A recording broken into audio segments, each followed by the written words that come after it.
Compromise. അപ്പൊ ഞാൻ പറഞ്ഞത് നടക്കണ കേസല്ല. ഞാൻ സിനിമ ചെയ്യുന്നുണ്ടെങ്കിൽ എങ്ങനെ തന്നെ ചെയ്യുള്ളൂ. രണ്ടാമത്തെ സിനിമ വേണമെങ്കിൽ നമുക്ക് കോംപ്രമൈസ് പറയാം. അടുത്ത സിനിമയിൽ യാതൊരു കോംപ്രമൈസില്ല. ഇയാളെന്നെ പറ്റും. ഇയാള് പിന്നെ ശരി എന്നൊക്കെ പറഞ്ഞ അയാൾ പോയി.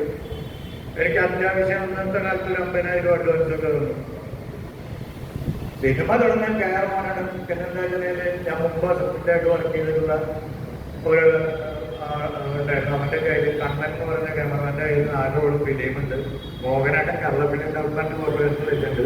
അപ്പോൾ ധൈര്യമായിട്ട് യൂണിറ്റൊക്കെ വന്നു, താരങ്ങൾ വന്നു. മുരളിയേട്ടൻ എത്തി പോയി. മുരളിയേട്ടനോട് എന്നെ ആദ്യം പറഞ്ഞപ്പോൾ കഥ പറയാനൊന്നും എനിക്കറിയില്ല, എന്തോ അറിയില്ല എന്തോ അറിയില്ല. അപ്പോൾ മുരളിയേട്ടനോട് ചെന്ന് ഞാൻ എൻ്റെ കാര്യങ്ങളൊക്കെ പറഞ്ഞു, സ്ക്രിപ്റ്റ് വായിച്ച് കേൾപ്പിച്ചു കൊടുത്തു. VK ജോസഫ് കൂടിയ കാണിച്ചു. അത് ഇന്ന കാര്യങ്ങൾ ഇന്നതുപോലെയാണെന്നൊക്കെ പറഞ്ഞെന്നെ കേട്ട് സംഭവിച്ചു. ഇവിടെ വന്ന് മുരളിയേട്ടൻ വന്നു. 11 മണിയായിട്ടും പ്രൊഡ്യൂസർ വരുന്നില്ല.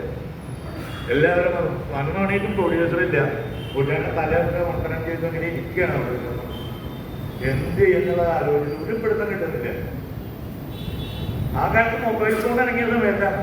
ഇത് ഇറങ്ങിയിട്ടില്ല. എൻ്റെ കയ്യിൽ ഒരു വലിയ കട്ടിലുണ്ട്.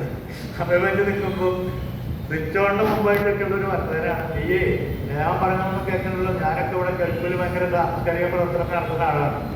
എൻ്റെ കാലത്തൊന്നും മറന്ന് ഇത് ചെയ്യാൻ പറ്റാത്ത ആളാണെങ്കിൽ നീ എങ്ങനെയെങ്കിലും പോയിട്ട് പണം പഠിച്ചാൽ എൻ്റെ കൊണ്ട് പറ്റില്ല, ഞാൻ ഉണ്ടാവില്ല. എന്ത് ചെയ്യാൻ പറ്റും? ഒരവസ്ഥയിൽ എന്ത് ചെയ്യാൻ പറ്റുന്നുള്ളതാണ് എൻ്റെ പ്രശ്നമായിട്ട് വന്നത്. എൻ്റെ കയ്യിൽ ആ റോഡുണ്ടായിരുന്നു, ഫിലിമുണ്ടായിരുന്നു. നമ്മൾ കാര്യം അന്നത്തെ ദിവസം തൊട്ട് കഴിഞ്ഞു. നമ്മൾ സെക്കൻഡ് ഡേ ഇല്ല. ഇനി എങ്ങനെ മുന്നോട്ട് പോകുന്നതാണ്? എന്ത് ചെയ്യും? എത്ര ആഴ്ചയിൽ പൈസ കൊടുക്കണം, അവിടെ പൈസ കൊടുക്കണം, ഇവിടുത്തെ കാര്യങ്ങൾ ചെയ്യണം, കൊണ്ടുവരണം ചെയ്യണം. ഇത് ചെയ്യും. ഒരു പിടുത്തമില്ല.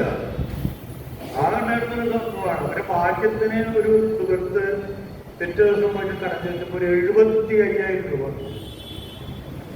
അതും ചെന്ന് രാമനിലയത്തിൽ ചെന്ന് പുള്ളിയോട് പറഞ്ഞു. ഞാൻ വളരെ സത്യസന്ധമായിട്ടാണ് ഈ സിനിമ.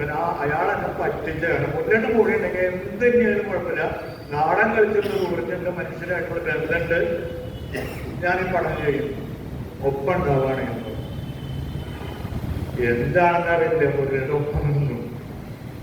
അതാണ് മുരളി എന്ന് പറയുന്ന ആ ഒരു മനുഷ്യന്റെ ഒപ്പം നിന്നില്ലായിരുന്നെങ്കിൽ പിന്നെ ഈ സിനിമയില്ല, പ്രിയന്തനില്ല, യാതൊരുമില്ല, ഒന്നുമില്ല. അപ്പൊ നമ്മൾ മനസ്സിലാക്കിയതെന്നുണ്ടെങ്കിൽ നാടകം, കല, തിയേറ്റർ, പൊളിറ്റിക്സ്, രാഷ്ട്രീയ പ്രവർത്തനം ഇങ്ങനെ നമ്മൾ മണ്ണിലിറങ്ങി നടന്നതിന്റെ പുറത്ത് ഒരുപാട് സുഹൃത്തുക്കൾ വന്ന് പൂരിപ്പിച്ചിട്ടുണ്ടായതാണ്. അല്ലാതെ ഞാൻ അത്ഭുതം കൊണ്ടുണ്ടായതല്ല. സുഹൃത്തുക്കളാണ് എൻ്റെ കൂടെ വന്ന് ഇങ്ങനെ എന്നെ അറിയാതെ ഞങ്ങൾ അധികമൊന്നും സംസാരിക്കാതെ മെട്രോവിലേക്കും സൊസൈറ്റിയും ചങ്ങമ്പുഴ പാർക്കൊക്കെ ചേർത്ത് പിടിച്ചതുപോലെ ആ ഒരു ഇച്ഛാശക്തിയിലേക്ക് വന്നു പോയ ഒരു മനുഷ്യനാണ്. അങ്ങനെയാണ് എൻ്റെ ഇത് സിനിമകൾ അങ്ങനെയാണ് സംഭവിച്ചത്. രണ്ടാമത്തെ സിനിമ അതിലും വലിയ ദുരന്തമായി. ഞാൻ MTVയുടെ ഒരു കഥാപാത്രത്തെ എടുക്കുന്നു, ജീവിച്ചിരിക്കുന്ന ഒരു സ്ത്രീയെ എടുക്കുന്നു. നമ്മളത് മന്ദാരം പോവില്ല എന്ന് പറയുന്നൊരു പടം വരുന്നു. 6 ദിവസം നമ്മൾ ഷൂട്ട് ചെയ്യുന്നു. അതിൽ പൃഥ്വിരാജും കാവ്യമാകും ജീവിച്ചിരിക്കുന്ന ഒരു തലമുറക്കാവ് ജീവിച്ചിരിക്കുന്ന ഒരു സ്ത്രീയുടെ വളരെ വ്യത്യസ്തമായ ഒരു പ്രണയ കഥയൊക്കെ വരുന്നു. അതിൽ വിനയന്റെ പടത്തിൽ അഭിനയിച്ചു. വിനയന്റെ പടത്തിൽ അഭിനയിച്ചു എന്നുള്ളത് കൊണ്ട് പൃഥ്വിരാജിനെ വിലക്കി അയാൾ കരാറിട്ട് 5 പടത്തിൽ അഭിനയിക്കാൻ പാടില്ല. അത് എന്ത് നീതിയാണെന്ന് എനിക്ക് മനസ്സിലാവുന്നില്ല.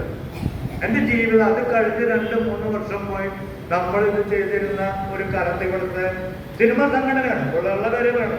സിനിമാ സംഘടന വിലക്കിക്കളയും പാടില്ല. ഞാനൊക്കെ അനുഭവിച്ച സംഘടനകൾ, ധർമ്മ സംഘടനകൾ എന്താണ്? അതിനോട് പരുക്ക് ഒരാളിനോടുള്ള വൈരാഗ്യം കൊണ്ട് എത്ര രീതിയിലാണ് പരുക്ക് പറ്റുന്നത്.